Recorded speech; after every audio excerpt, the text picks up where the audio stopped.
Trump. Bruno Ríos, buenos días. ¿Qué tal, Luis Alberto? Buenos días. Bien, pues creo que hay que ir por partes, ¿no? Me parece muy interesante lo que decía Sergio Guayo, porque efectivamente esto no es algo nuevo, ¿no? Esto, y me parece que hay que empezar por la pregunta que tú decías y que creo que Sergio contestó de manera tangencial, que es, ¿qué tanto hay que creerle a Donald Trump con este tipo de mensajes, ¿no? Y me parece que a Donald Trump hay que creerle solamente la mitad de lo que está diciendo. Hay un proceso mediático que sucede cada vez que Donald Trump sale y hace una declaración de esta naturaleza, que es usa términos ambiguos y grandilocuentes para describir una situación que muchas veces está lejos de la realidad de las posibilidades, ¿no? Por ejemplo, el mensaje original era: voy a usar eh, el ejército en la frontera con México por las caravanas de inmigrantes que vienen desde Centroamérica, ¿sí? Este fue el mensaje original.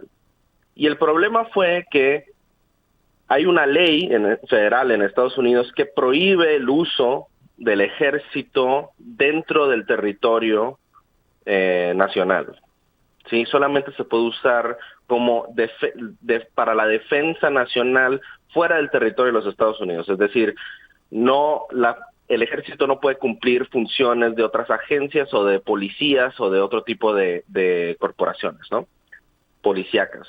Entonces, en primera instancia habría que creerle solamente este tipo de discursos a la mitad, precisamente porque están informados por medios de ultraderecha, ¿sí?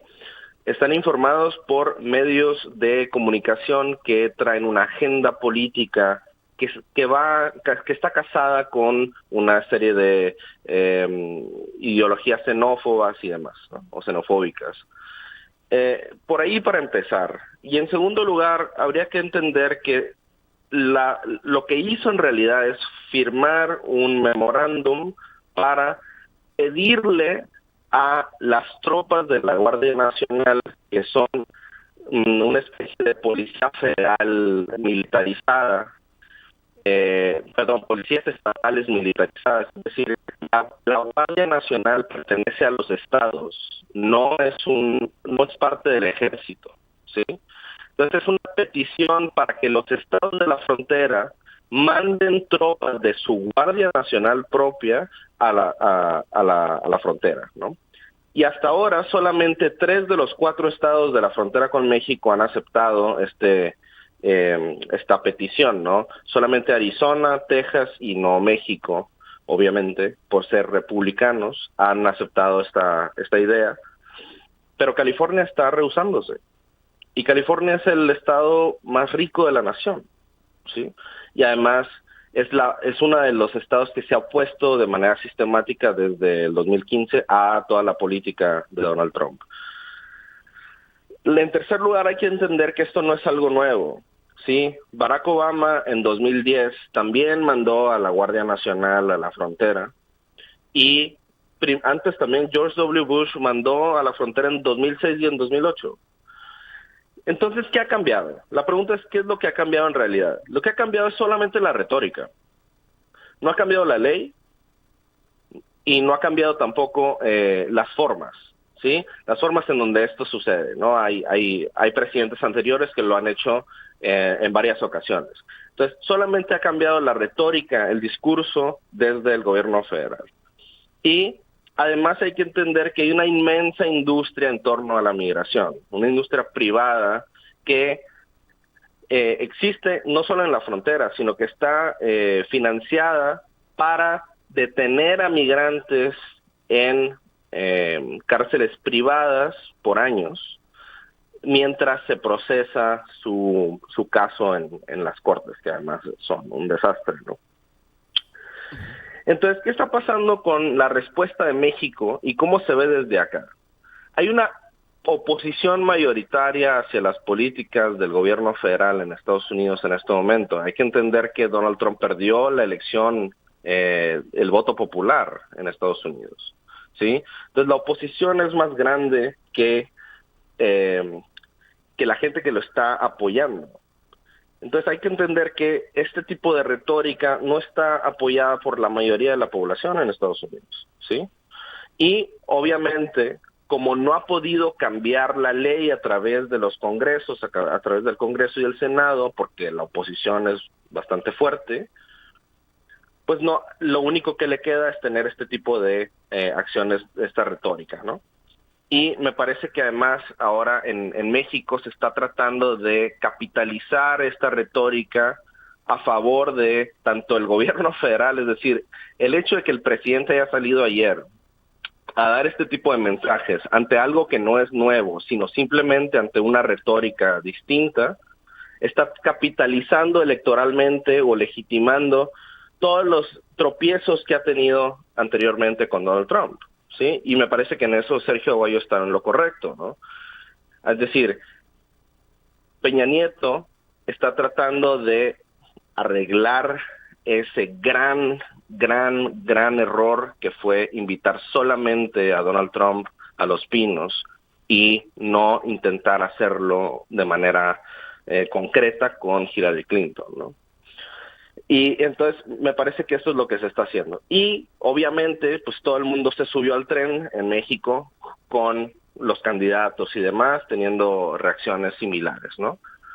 El pulso, interesante todo lo que dices, yo también coincido en gran parte, ¿no? De ese perfil, que a veces tomar en serio a Donald Trump a veces es pérdida de tiempo, pero sí, obvio, pues se tiene que estar al pendiente de todo lo que esté diciendo la reacción. En Estados Unidos, ¿qué pulso? ¿Es ese también o el pulso de la comunidad latina, el sector? ¿Qué es lo que se dice de la posición exactamente? Lo que sucede, ha sucedido algo muy interesante, que es que ha perdido credibilidad porque es un sistema que se repite, ¿no? Es un proceso sistemático que hace Donald Trump de manera continua, ¿no? Tuitea algo, dice algo irreverente y después sale la Casa Blanca u otro tipo de contención, ¿no? Dentro del gobierno federal a contradecirlo, ¿sí? Entonces, la comunidad migrante sobre todo está en alerta, pero también creo que está tomando acciones mucho más concretas que seguir el mero discurso, ¿no? Como te digo, no ha cambiado nada, no ha cambiado la ley, no ha cambiado la ley migratoria, no ha cambiado la política de deportaciones, es decir, las deportaciones están un poquito más arriba de lo que hacía Obama en realidad, ¿sí? Entonces, hay maneras, lo que sí ha detonado es lo de los Dreamers, eso está en el hoyo, ¿sí? O sea, se detonó eso, se desmanteló el proyecto del DACA, y en eso es donde están más frustrada la comunidad migrante hispana de los Estados Unidos, ¿no? Pero con esto, con México, en realidad es mera retórica, es decir, a lo que quiero ir es que el mandar más tropas a la frontera no es algo que no haya sucedido antes y no es algo que también vaya a cambiar radicalmente la situación en la frontera. Lo que daña o puede afectar es la retórica detrás de el hecho. Y ahí sí yo creo que habría que ser cautelosos en México, porque si reaccionamos de esta manera ante la retórica, la estamos legitimando de cierta manera, ¿sí? Asumir una posición nacionalista no sé, ¿cómo decir? No solo nacionalista, sino de hiperreaccionaria ante una retórica que no ha tenido mayores consecuencias más que discurso, es también legitimar esa retórica, darle poder a algo que no ha cambiado de fondo, que solamente es discurso, ¿sí? Entonces me parece que estas reacciones solamente lo que hacen es aprovechar su capital político para las campañas y también desde el gobierno federal, es decir, legitimar ese último jalón del gobierno peñanetista para decir, miren, sí, yo me enfrento ante Donald Trump, etcétera, etcétera, ¿no? Y ese sería mi análisis, porque en realidad en los Estados Unidos no hay un eco mucho mayor, ¿no? Excelente, en verdad, excelente lo que estás diciendo y creo que enriquece mucho y sí tiene otra perspectiva para decirle también retórica y no es la primera vez y el contexto que das tan por demás interesante. Te agradezco mucho, Bruno, y estamos en contacto como siempre. Muy bien, Luis Alberto, muchas gracias. Buenos días. Buenos días.